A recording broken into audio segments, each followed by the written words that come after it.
सभी भक्तों को जय श्री राम। अर्जुन ने भगवान श्री कृष्ण से कहा, हे मधुसूदन, आपने फाल्गुन मास के शुक्ल पक्ष की एकादशी अर्थात आमल की एकादशी के बारे में विस्तार पूर्वक बतलाया। चैत्र माह के कृष्ण पक्ष में आने वाली एकादशी का क्या नाम है? आप उसकी कथा सुनाइए और मेरी बढ़ती हुई जिज्ञासा को शांत करें। नमस्कार भक्तों, जय श्री राम, जय श्री हरि विष्णु। स्वागत है आप सभी का अपने YouTube चैनल में।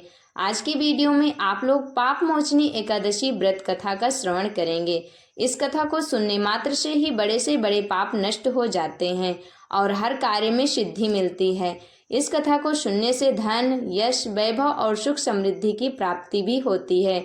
इसलिए इस कथा को सुनने वाले व्यक्ति को ध्यान पूर्वक इस कथा का श्रवण करना चाहिए, जिससे माता लक्ष्मी और श्री हरि विष्णु की कृपा बनी रहे। आप लोगों से विनम्र निवेदन है कि जो कथा हम आप लोगों को सुनाने जा रहे हैं, यह एकादशी पाप मोचनी एकादशी व्रत कथा को ध्यान पूर्वक सुनना, बीच में कहीं छूट न जाए, इसलिए वीडियो को बिना स्किप किए हुए कथा को पूरी सुनना, तभी आप लोगों को संपूर्ण लाभ मिलेगा। तो चलिए बिना देरी किए हुए वीडियो को शुरू करते हैं। सबसे पहले जान लेते हैं कि पाप मोचनी एकादशी का महत्व क्या है। भगवान श्री कृष्ण ने कहा, हे अर्जुन, चैत्र मास की कृष्ण पक्ष की एकादशी को पाप मोचनी एकादशी के नाम से जाना जाता है।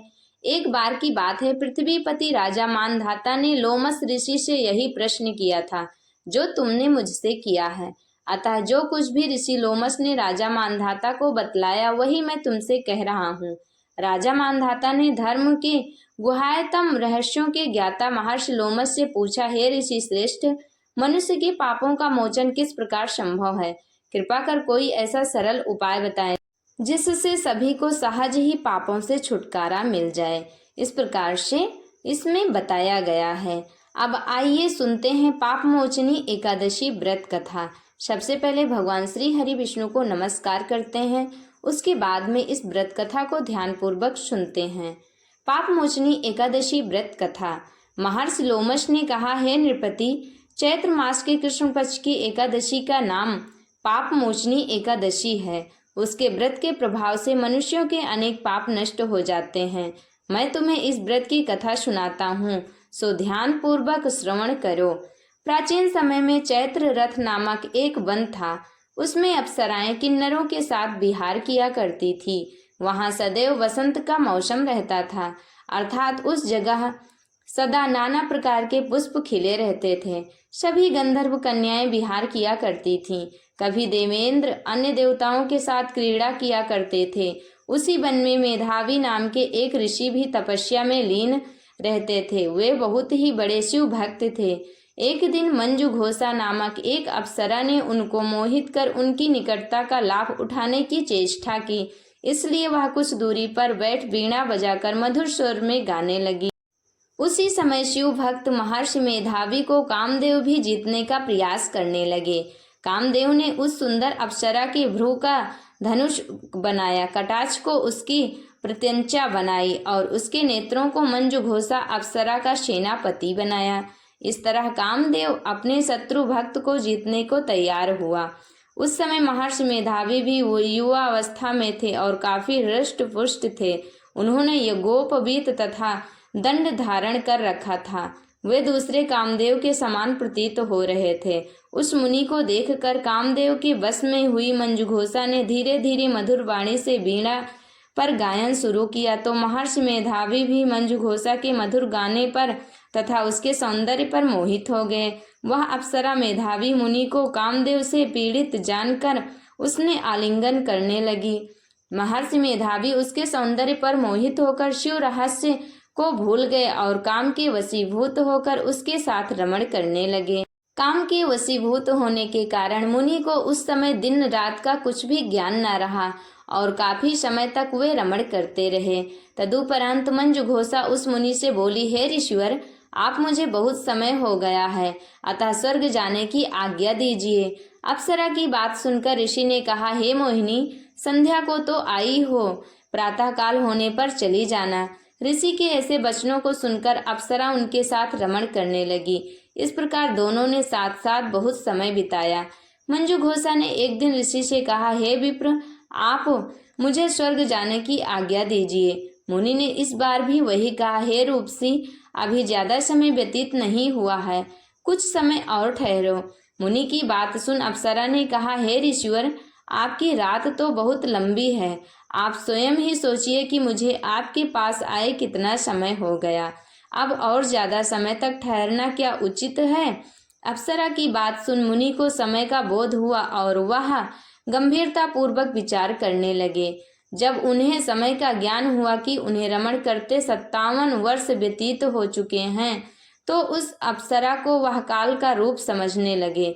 इतना ज्यादा समय भोग विलास में व्यर्थ चला जाने पर उन्हें बड़ा क्रोध आया। अब वह भयंकर क्रोध में जलते हुए उस तप नाश करने वाली अप्सरा की तरफ भ्रिकुटी तान कर देखने लगे। क्रोध से उनके अधर कांपने लगे और इंद्रियां बेकाबू होने लगी। क्रोध से थरथराते स्वर में मुनि ने उस अप्सरा से कहा, मेरे तप को नष्ट करने वाली दुष्टा, तू महापापिन और बहुत ही दुराचारिणी है, तुझे पर धिक्कार है, अब तू मेरे श्राप से पिशाचिनी बन जा। मुनि के क्रोध युक्त श्राप से वह अप्सरा पिशाचिनी बन गई। यह देख वह व्यथित होकर बोली, हे ऋषिवर, आप मुझ पर क्रोध त्याग कर प्रसन्न होइए और कृपा करके बताइए कि इस श्राप का निवारण किस प्रकार होगा। विद्वानों ने कहा है, साधुओं की संगत अच्छा फल देने वाली होती है।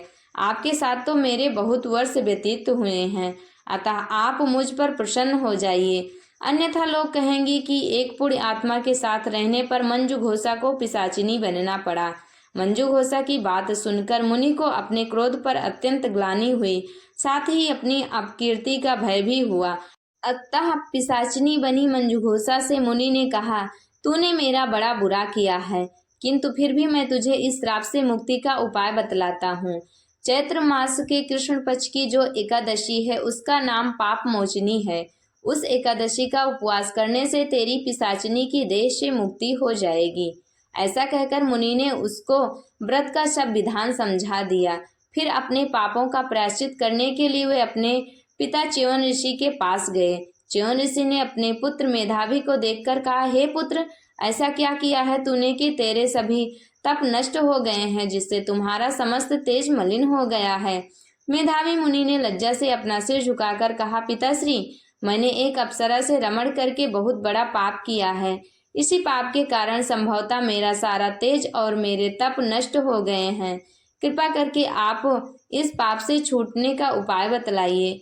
ऋषि ने कहा, हे पुत्र, तुम चैत्र माह के कृष्ण पक्ष की पाप मोचनी एकादशी का विधि तथा भक्ति पूर्वक उपवास करो, इससे तुम्हारे सभी पाप नष्ट हो जाएंगे। अपने पिता च्यवन ऋषि के वचनों को सुनकर मेधावी मुनि ने पाप मोचनी एकादशी का विधि पूर्वक व्रत किया। उसके प्रभाव से उनके सभी पाप नष्ट हो गए। मंजू घोषा अप्सरा भी पाप मोचनी एकादशी का उपवास करने से पिशाचिनी की देह से छूट गई और पुनः अपना सुंदर रूप धारण कर स्वर्गलोक चली गई। इस प्रकार से पाप मोचनी एकादशी व्रत करके दोनों अपने पाप से मुक्ति पा गए और अंत में स्वर्गलोक को चले गए।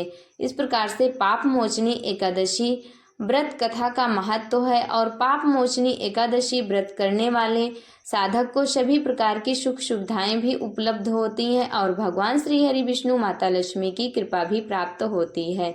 इस प्रकार से जो भी व्यक्ति सच्चे मन और श्रद्धा से पाप मोचनी एकादशी व्रत करता है और व्रत करने के बाद इस व्रत कथा को सुनता है, उसके सभी पाप नष्ट हो जाते हैं और अंत में वह स्वर्ग में श्री हरि विष्णु जी के चरणों में स्थान प्राप्त करता है। तो इस प्रकार थी एकादशी व्रत कथा की महिमा और एकादशी व्रत का महत्व। इस तरह जो भी व्यक्ति यह व्रत करता है और यह कथा सुनता है, उसकी समस्त इच्छाएं पूरी हो जाती हैं। तो इस प्रकार से यह व्रत कथा यहीं पर समाप्त होती है। भक्तों, आप लोगों को यह व्रत कथाएं कैसी लगी, भगवान श्री हरि विष्णु की महिमा कैसी लगी, कमेंट करके जरूर बताएं और कमेंट में हर बार की तरह जय श्री हरि विष्णु लिखना बिल्कुल भी मत भूलिएगा। वीडियो अच्छी लगी होगी तो लाइक कर देना, चैनल पर नए हैं तो सब्सक्राइब कर लेना, बेल आइकन को प्रेस कर देना ताकि हमारी वीडियो का हर नया नोटिफिकेशन सबसे पहले आप लोगों तक पहुंचे और आप लोगों को इसी प्रकार की व्रत कथाएं और भक्ति से संबंधित संपूर्ण जानकारी भी मिलती रहे। भगवान श्री हरि विष्णु की कृपा सभी भक्तों पर बनी रहे, इसी मनोकामना के साथ ये वीडियो यहीं तक मिलेंगे अगली वीडियो में फिर नई व्रत कथाओं के साथ और नए नए पूजा पाठ के साथ, श्री रामचरितमानस से संबंधित जानकारी के साथ। तब तक के लिए हमारे साथ प्रेम से बोलिए जय श्री हरि विष्णु।